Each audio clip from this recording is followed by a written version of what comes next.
Hey everybody, this is Dr. Greg Rose. I'm out here at TPI and we're talking about practice. One of the most important things to getting better is to make sure we're practicing smart and effective every time we do it. I like to talk about the difference between what's called random practice and block practice. Now let me define those and we'll talk about why this matters. Okay, block practice would be this. Let's say we were going to go putting, right? And you said, hey, I'm going to go work on my 5-footers. For some reason I've been missing my short putts, right? So I go to my 5-foot and in, and I say, okay, I'm going to line up to this hole to say it's 5 feet away, and I'm going to hit 100 of these in a row until I make 100 in a row. And I won't leave until I do 100 in a row. That's block practice. Same putt, one after the next, right? Now random practice would be same thing. I want to work on my 5-footers, but what I'm going to do is here's a hole. I'm going to hit one from 3 feet from here. I'm going to move over here, hit one from 4 feet over here, one from 5 feet. I make every putt different length, different lie, different read.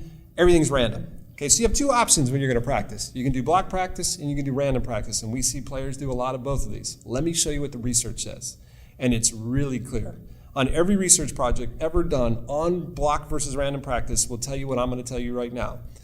If you look at when you practice, okay, when you're performing, like let's say we're just practicing today, if you do block practice, you will always perform better doing block practice. So in other words, in your practice session, if you want to just see how many you can do, you'll perform better by doing block practice. Random's harder. But if you want to learn and you actually want it to show up the next time you play, right? So in other words, let's see if all that practice made you make more 5-footers when you go play.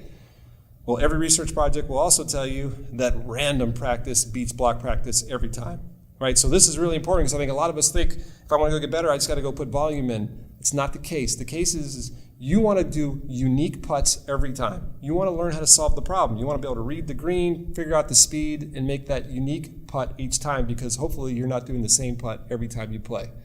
If you want to get better next time, switch your practice to random practice. It's going to make you become a better player.